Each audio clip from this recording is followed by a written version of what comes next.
Hello, everyone, and welcome to today's presentation. My name is Ashley Rumschlag, the VP of Digital Services at Teresa's Fund and DomesticShelters.org. Today, we'll be hearing from Carol Wick and Ariadna Parada with Sharity Global. Just a few housekeeping items before we get started. Live closed captionings are available for this webinar. To enable, please click More in the menu bar and select Show Subtitle. A transcript will also be provided within a week of the presentation. All attendees are in listen-only mode. If you have a question for the presenter, please enter it in the Q&A box. Chat can be used to communicate with other attendees and panelists and alert us of any issues with the webinar. And also be sure to select panelists or attendees depending on who you would like to communicate with. And lastly, a certificate, transcript, a recording, and any other additional resources referenced throughout the presentation will be emailed to all attendees within the next week. If you're a call-in listener, please feel free to email me at ashley@domesticshelters.org just to share your email address so we know where to send those items. And again, that's for call-in listeners only. Just a few reminders about domesticshelters.org. We hope everyone's pretty familiar with our website, but just in case, we are the fastest growing online resource for domestic violence information. And we help over 2 million people each year find the answers they need about domestic violence. We have a searchable database of over 2,800 domestic violence programs in the US and Canada. If you are a domestic violence service provider and you're not sure if you're in our database, please do give us or send us an email, reach out, and we'll gladly double check that and enter you if not. And US shelters can set up a free wish list, which allows donors from anywhere in the world to ship items directly to your shelter. And then the last piece, please check us out on Facebook. We have a Facebook community directed specifically for domestic violence advocates and domestic violence professionals. And we'd love to have you join there. Just go to our Facebook page and check out our groups. All right, and up next, next week, next Thursday, same time, same place, we have our webinar with Kristen Faith from the Nonprofit Makeover. It's titled Social Media Strategies to Build and Grow Community Support. So we're really going to be focusing in on social media and all the different ways that your organization can grow your reach. So if maybe that's not something that you specifically work with, we encourage you to invite the members of your team who do. So whether that be a marketing professional or development director, executive director, we hope that you'll share that webinar with them because we think that there'll be a lot of great information in there that they'll take away. And I think the last thing on our list is to sign up for our weekly newsletter. We send that out every Tuesday morning, and that comes jam-packed with lots of our newest articles and just really great information that will help kind of broaden your understanding of domestic violence and maybe answer some questions that you have. So you can sign up there at domesticshelters.org/sign-up. All right, and without further ado, I'm going to hand it over to Carol Wick and Ariadna Parada, who are with Sharity Global. So go ahead, and if you want to turn the camera on, and we'll get started. All right, well, thank you so much for having us. We're excited to be here. I'm going to go ahead and share my screen and tell you a little bit about what we're going to be doing today. We, Ari and I, actually did this presentation and research study last year and have actually followed this up with a couple of other research studies and really some great implications for social change. So I'm glad you joined us today. I know you may have some questions. Please feel free to put them in the chat or in the Q&A. If you're on Facebook, we have someone monitoring that as well so that those questions will come to us as well. So with that, I'm just going to go ahead and kick it off. Ari's going to tell you a little bit about herself a little bit later, but I actually started out working in the child abuse arena, spent about a little over a decade in working in juvenile justice with girls and girl-specific programming, and then moved into domestic violence. So I had kind of an interesting journey. It's a little bit different, but I did spend a decade running a domestic violence shelter and service center in Central Florida. So welcome to all of the wonderful Florida folks that are on the webinar today. This study was actually done with a shelter in Naples, Florida. And we're going to give you their website as we get through the presentation, but I really strongly encourage you to visit their website to see how they have now, a year later, taken the information that we developed for them and they're using it in their marketing tools and changing the way that they communicate impact. And it's been incredibly successful for them and for their fundraising. So with that, we're going to jump into our first poll here. And for those of you on Facebook, I'm going to read this. So the first poll is, how do you talk about impact? So do you talk about nights of shelter, number of hotline calls or counseling sessions, or do you actually talk about permanent housing, jobs, benefits obtained, things like that? So go ahead and answer on the poll. Do you talk about nights of shelter, hotline calls, counseling sessions, or percentage of survivors obtaining something like permanent housing, jobs, or benefits?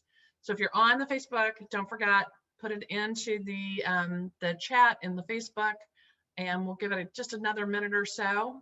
There's several hundred of you on the webinar today, so it's really exciting.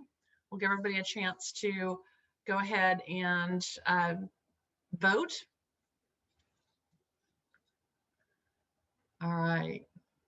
All right, one more second here, and we're going to end the polling. I know some of you may have not had a chance yet, but to kind of move on, we've got about 75% of you that have voted.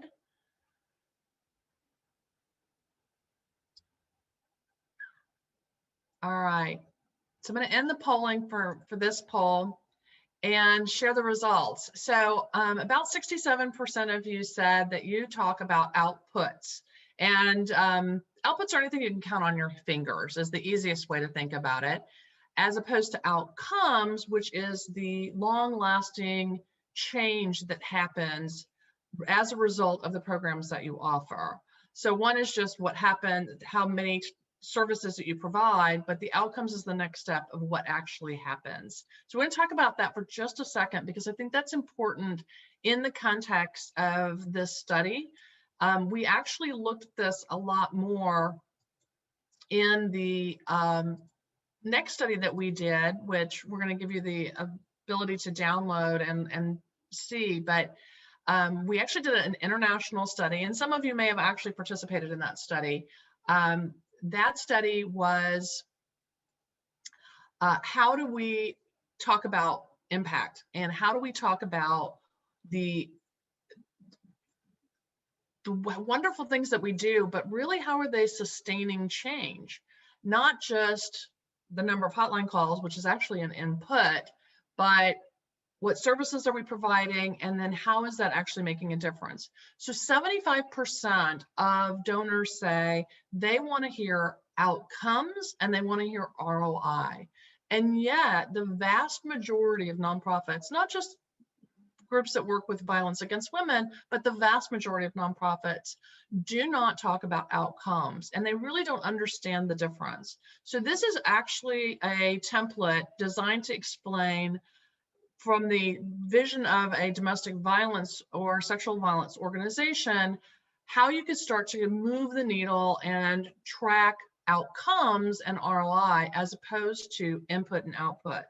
So when you compare yourselves to others across North America, 78% of the over 250 shelters that we surveyed last fall said that they did in fact count outputs. And when they put out impact reports, when they talk to their donors, they might call it impact, but they're really talking about outputs.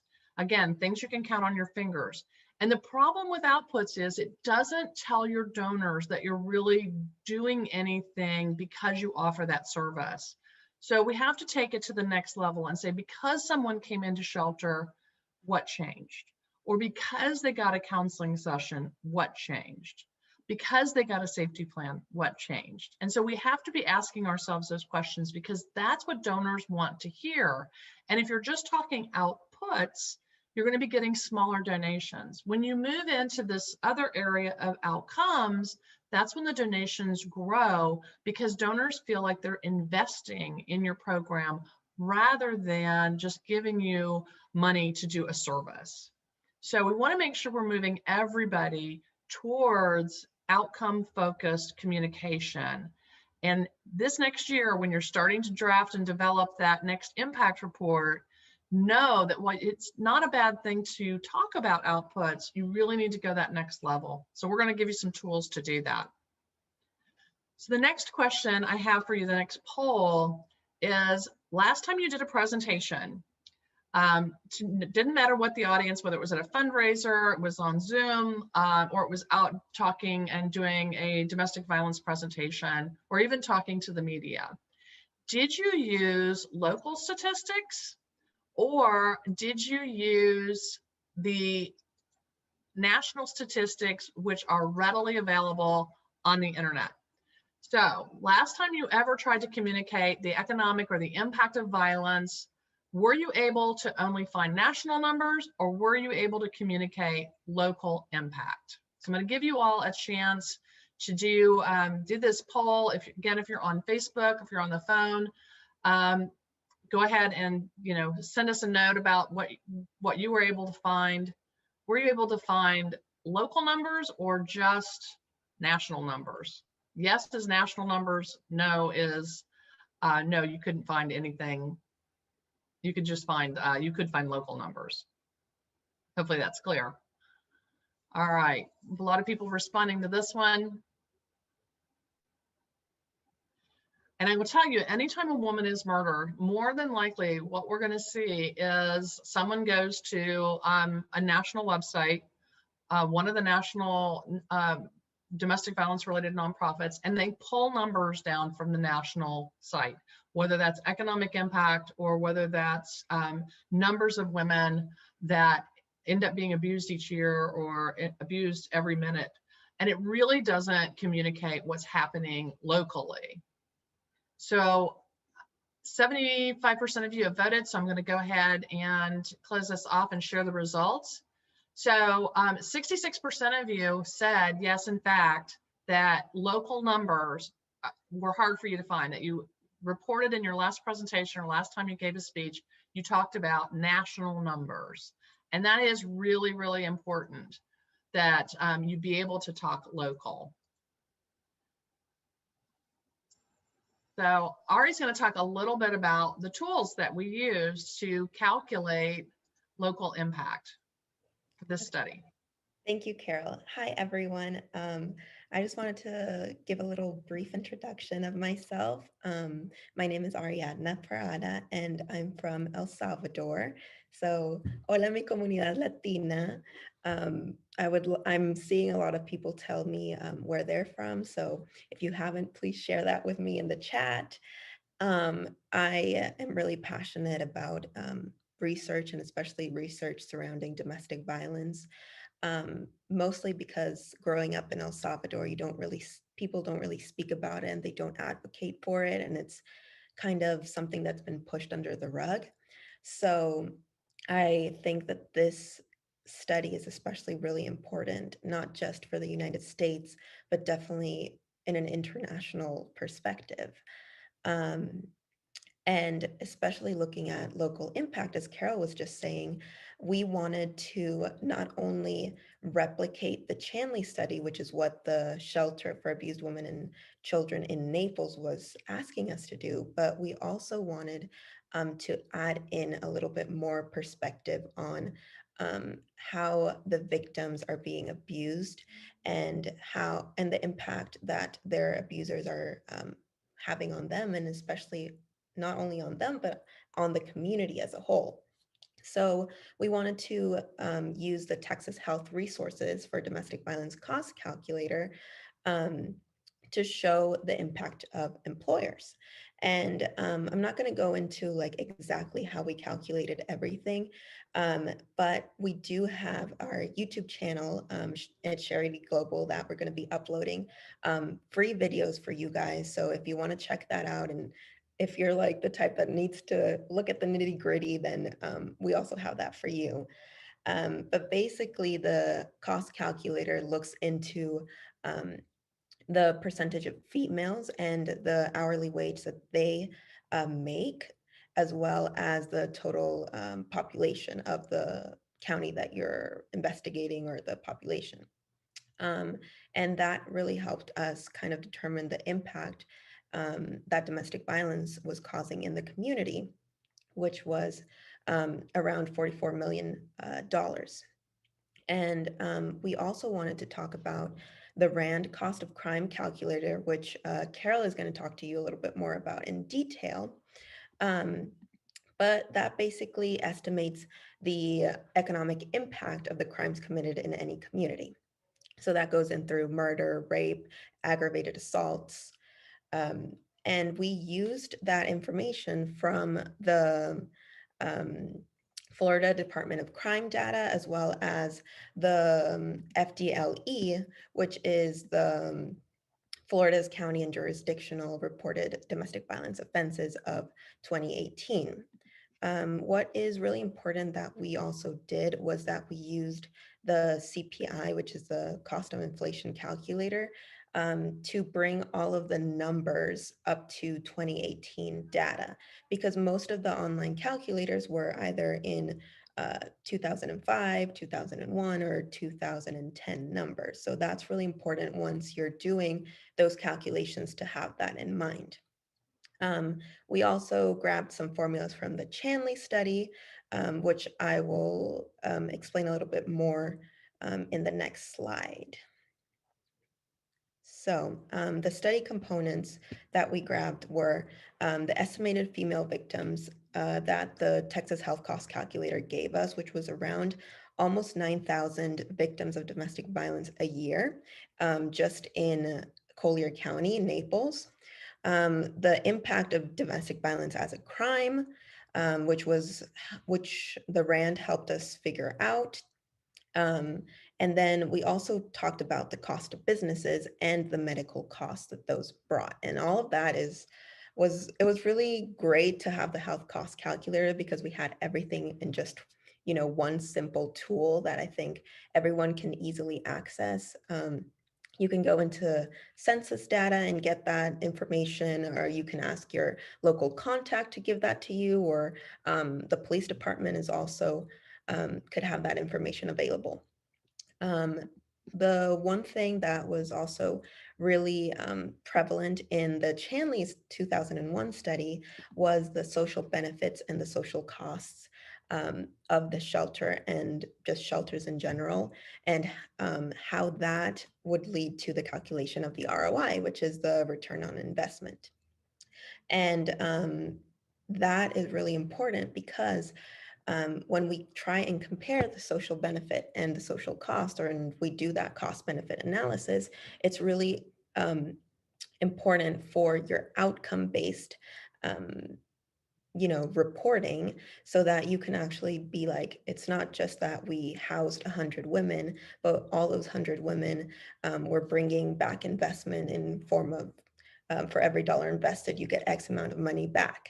So I will go into more detail about that later on, but it is really important to talk about those like money aspects when you're talking to donors as well. And we do want to again say thank you to the shelter that we worked with this project on.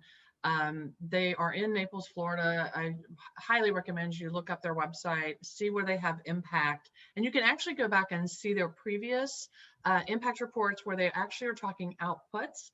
And then you look at this year where they have really great outcome measures, and they're using some of the tools that we're going to show you today.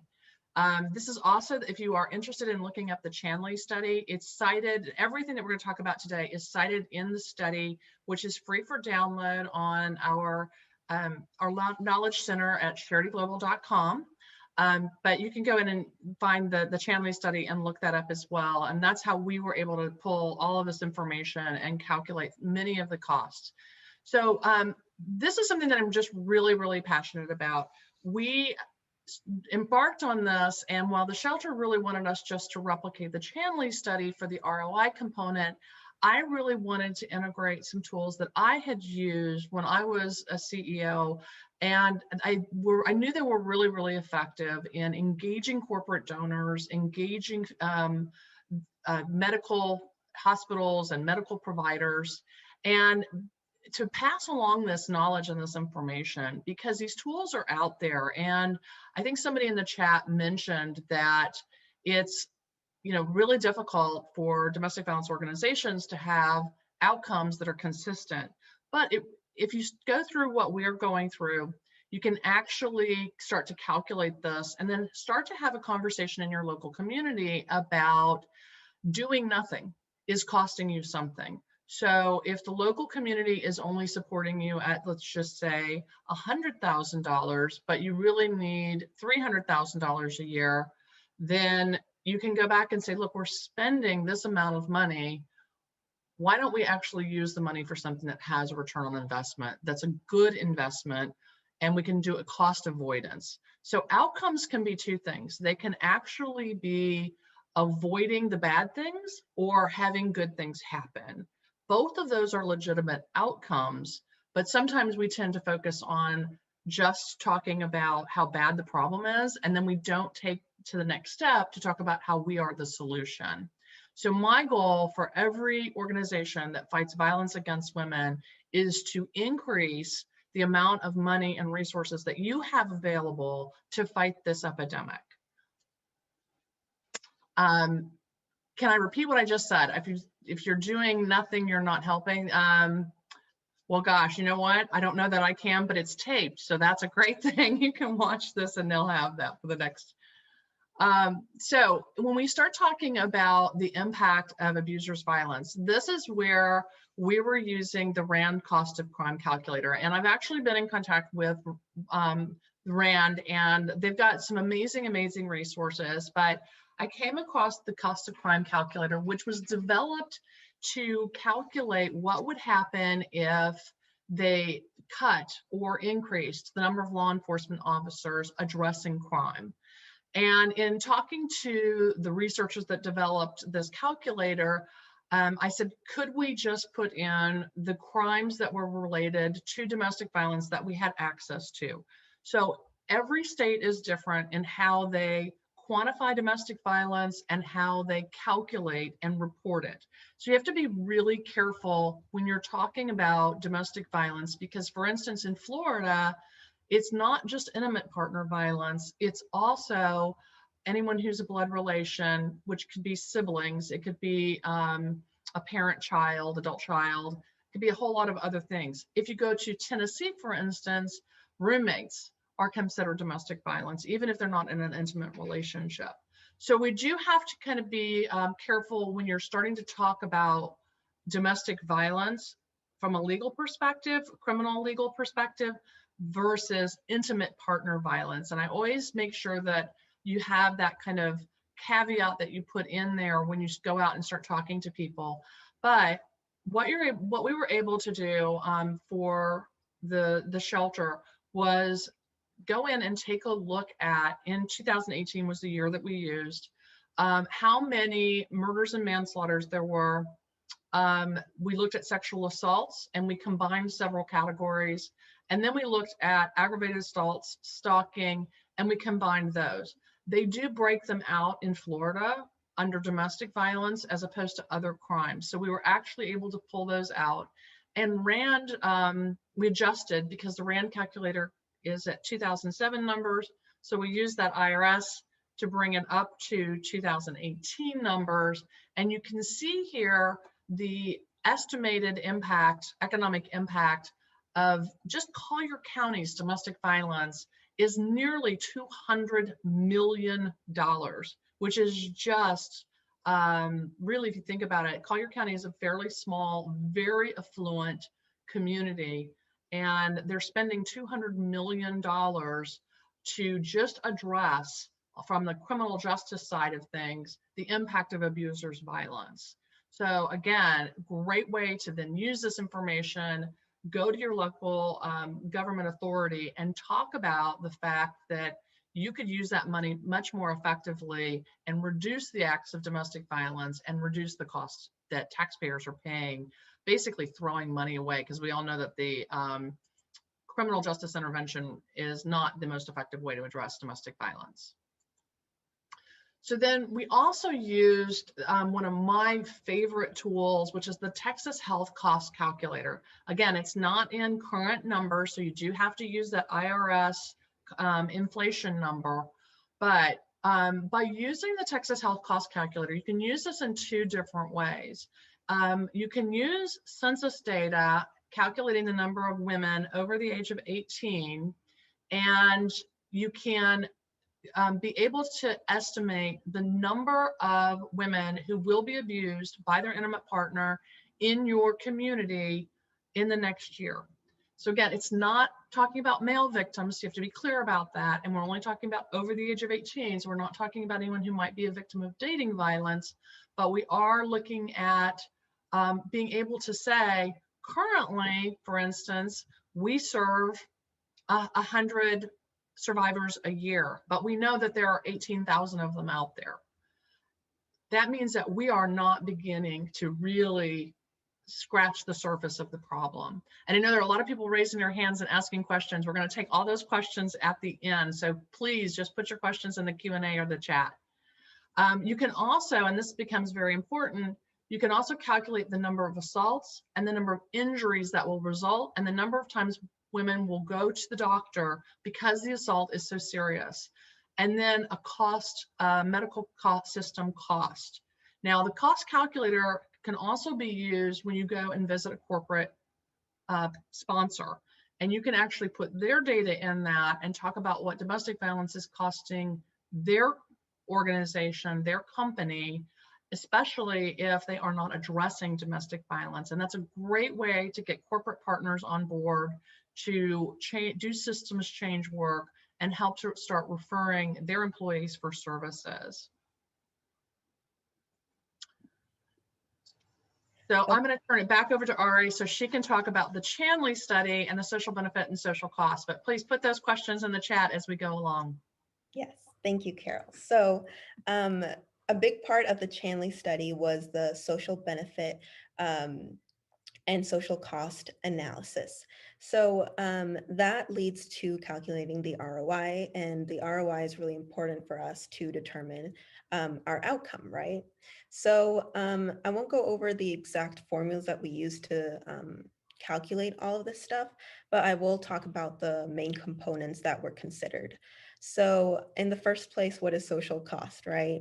So the social cost is basically what money domestic violence survivors and the programs are taking out of the community. So basically, in other words, it's like, what do survivors need to support themselves and what taxpayers and donors are paying to run the programs. So we determined four main components, and they are the cost of the emergency shelter, the cost of counseling services that are provided, the cost of the market rate labor, which includes the volunteers, because most of the time volunteers are definitely paid undervalue wages because they work for nonprofits. And then finally, we also took into account the welfare benefits that survivors need to stay free of their abusers. This could be food stamps, cash assistance, as well as Medicaid, right? So then we can go into the social benefit. And if Carol can help me switch the slide. Thank you. So the social benefit is all the positive outcomes that the services of the shelter provide to the survivors that then have a positive impact on the community.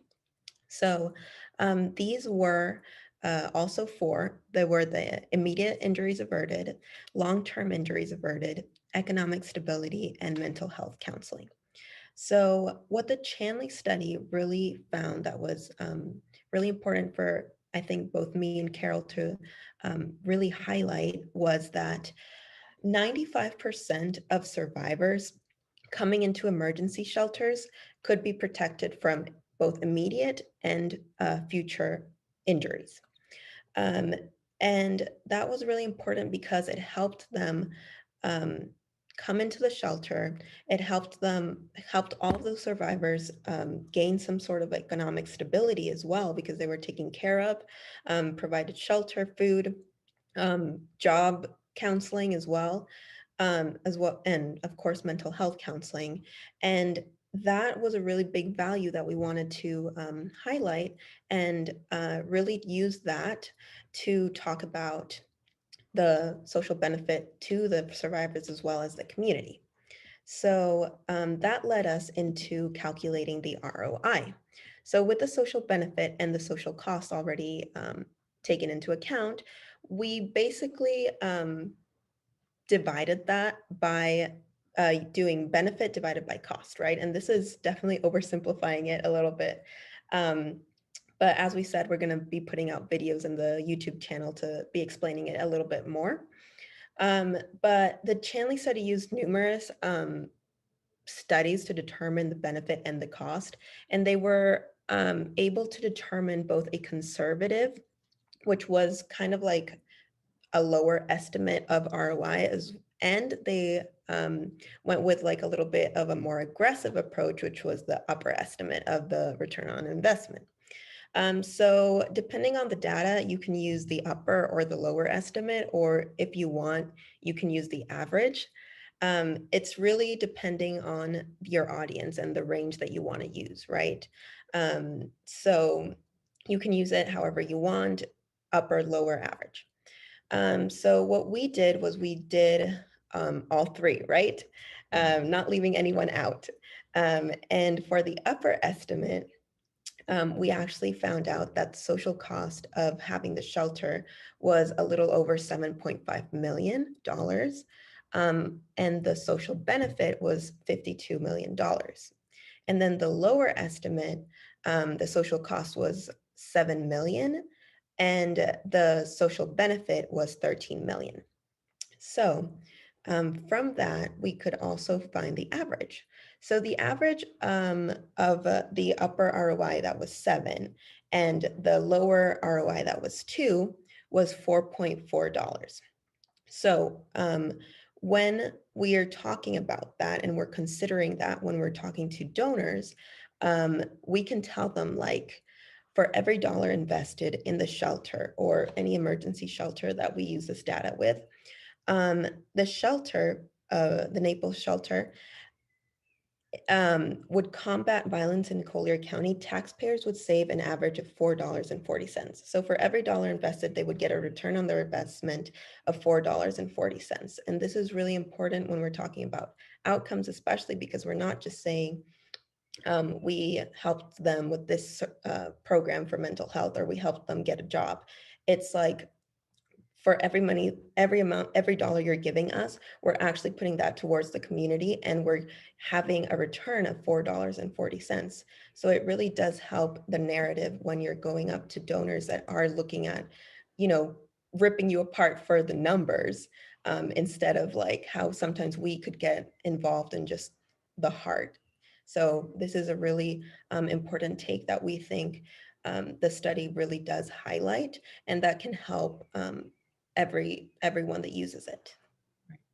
And you know, it also, I think, is important, as we were pointing out earlier, that we're already spending hundreds of millions of dollars combating a problem, and that money's not doing anything. It's actually, if anything, we all know that anyone in this movement knows that sometimes the system actually reinforces the abuse and reinforces the abuser's behaviors, but we can actually show that it's changing things, and that in $1 invested, you know, over four times benefit.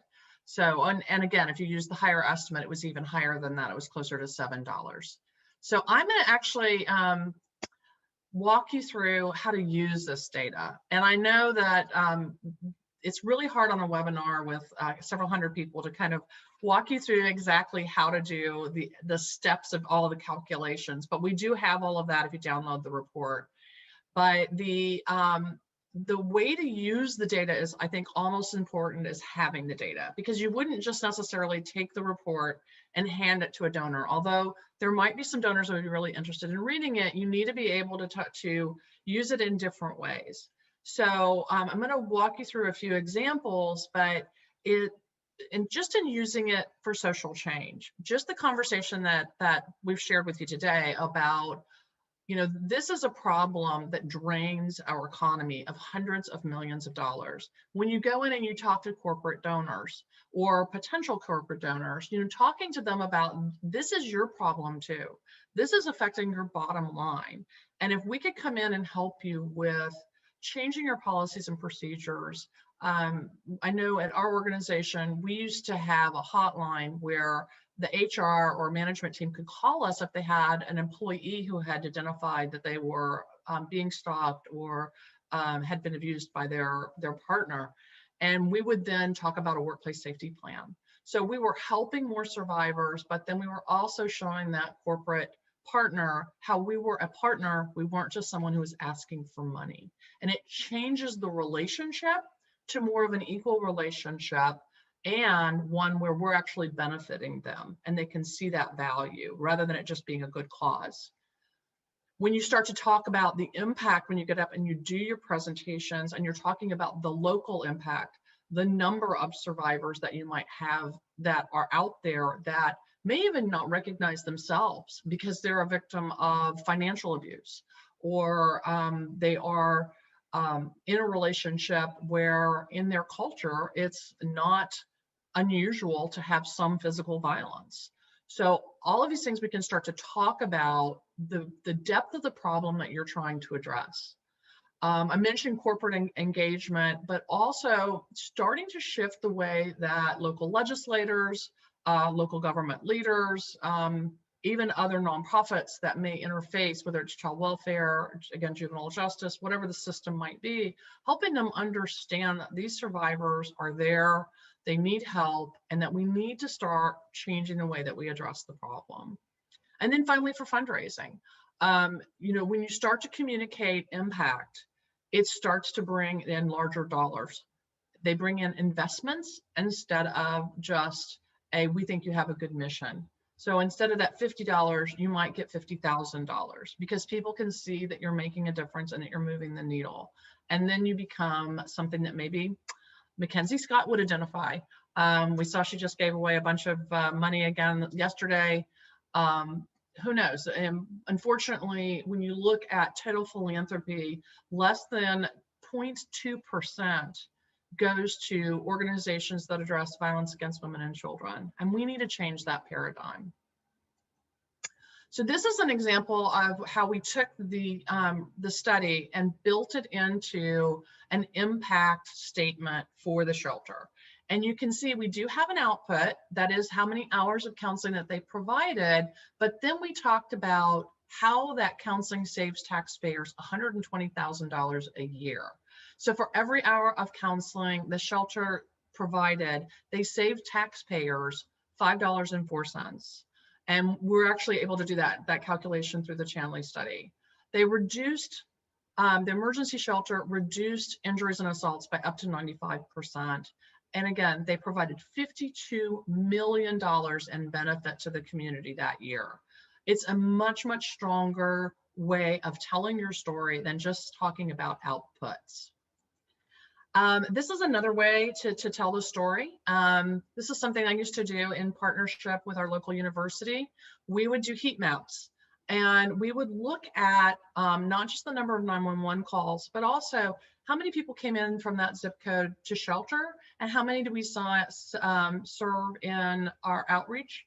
We also then, in future years, overlaid family violence threatens to child maltreatment from that zip code, and we also did animal abuse reports so that people could start to see that the wealthier counties We're not exempt. It's just that those individuals were not using our shelter services. They were instead using our legal services, or they were using our outreach services. And that way people, again, were able to see, this is happening in my community, it's happening in my neighborhood, it's the person who sits next to me in my faith institution. It may even be the person that's in the next cubicle over, or the coworker that I just went out to lunch with. And this is this year's impact report that the shelter produced. You can see they're using all of these different cost estimates. They're talking about law enforcement costs, clerk of court costs, $16.3 million. They're talking about by the numbers, and they're calling them by the numbers. They're not calling them impact. They're calling them the total number of estimated victims, victimizations, the DV arrests compared to that, and then what the medical estimates are and the local business costs. So you can see the impact is really impact that is occurring because we're not addressing it, and it's 29.3 million, and it says the cost could be greater. So again, this is, I think, a really great example of how you can use this data to start to talk about impact in a different way. Now, I want to share with you a few reports that you can download from our Knowledge Center, and we've got the URL there, and I think we're going to have it in the chat as well. The first one is this study that we use to calculate impact. It's called Estimating the Local Impact of Intimate Partner Violence. Again, it's free for download.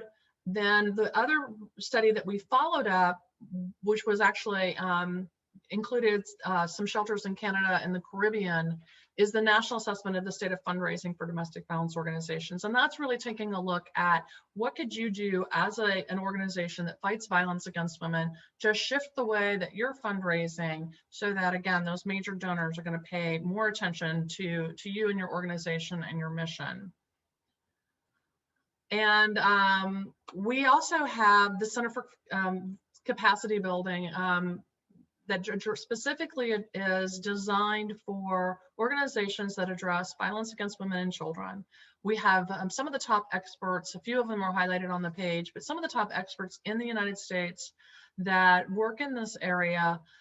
We have a lot of great tools. We have budgeting tools, social media tools, again, research studies. We have another really exciting research study we just completed last year that's now being taken national with child welfare. So please sign up. We'd love to have you as part of it. It doesn't cost anything, and we're constantly adding new resources, new tools to just help you build the capacity of your organization.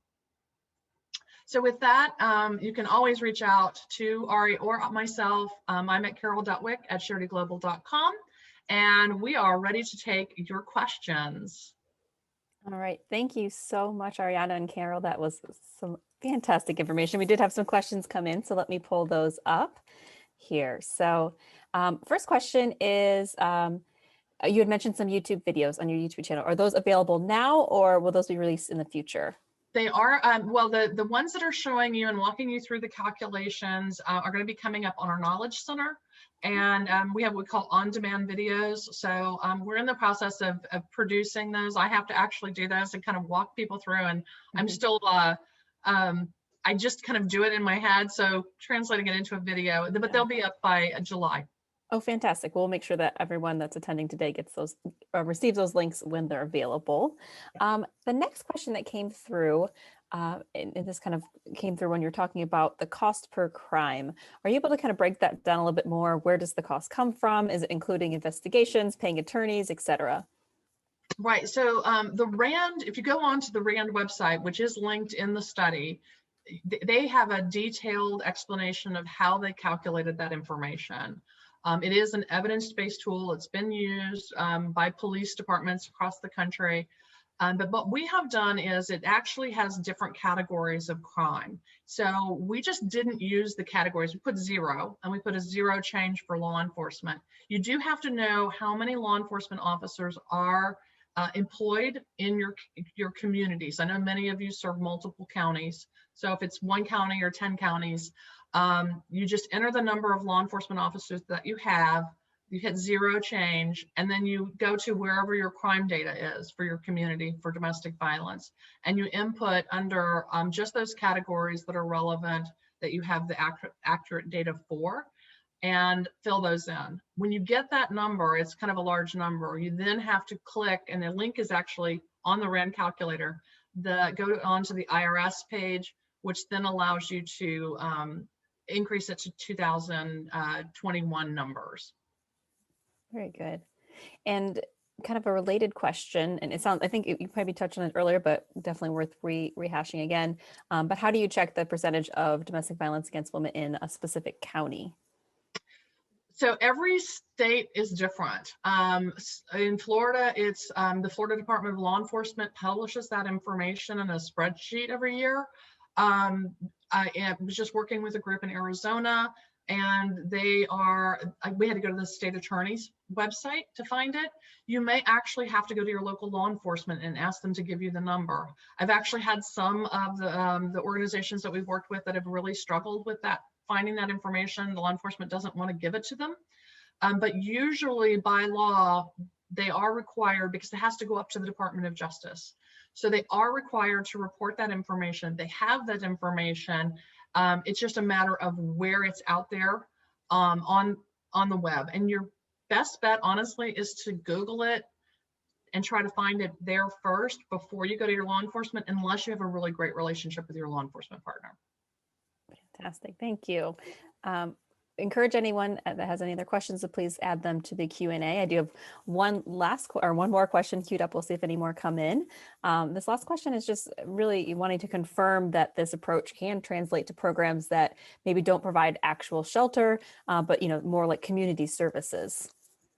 Well, certainly the Chamley study talks about counseling, if you want to talk about that, Ari.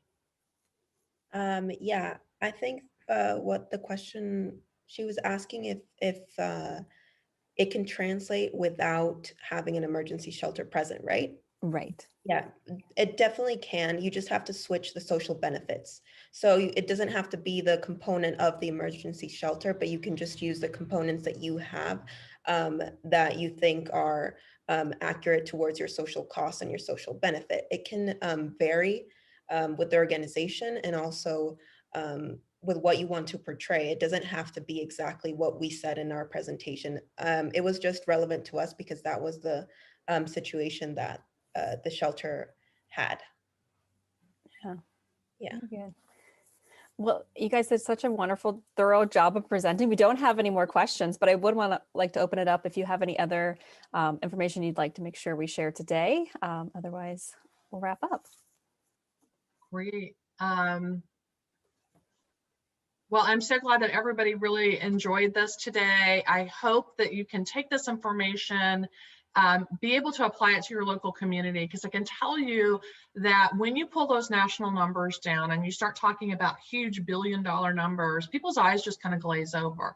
But when you can actually drill it down and say, this is what our county is spending, and then this is what you're investing in a really great resource, it changes the conversation. And I know everybody is strapped for cash. And the study that we did in the fall about the fundraising assessment said that 50% of domestic violence organizations across the United States, Canada, and the Caribbean are at risk of shutting their doors because they've had to drain their reserves in order to stay open and meet the demand. And I know demand has increased, and we've seen more mass shootings, and we've seen just catastrophic injuries and abuse. So we want to make sure that you have the resources you need, and hopefully you'll be able to take the study and translate it. But please reach out to us if you have questions. We are more than happy to pull some folks together, maybe even do a group coaching session to walk you through this for your local community. It's really not as hard as you might think. Very good. Well, thank you both for your time today.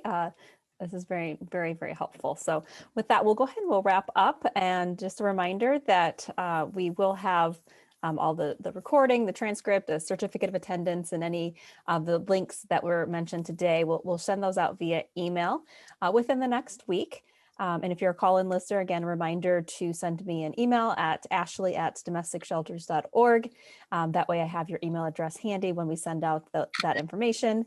And if you could just let us know, or excuse me, just let us know your email address and we'll send it out to you. And with that, we'll conclude today's presentation. Thank you so much, everyone. Have a great day.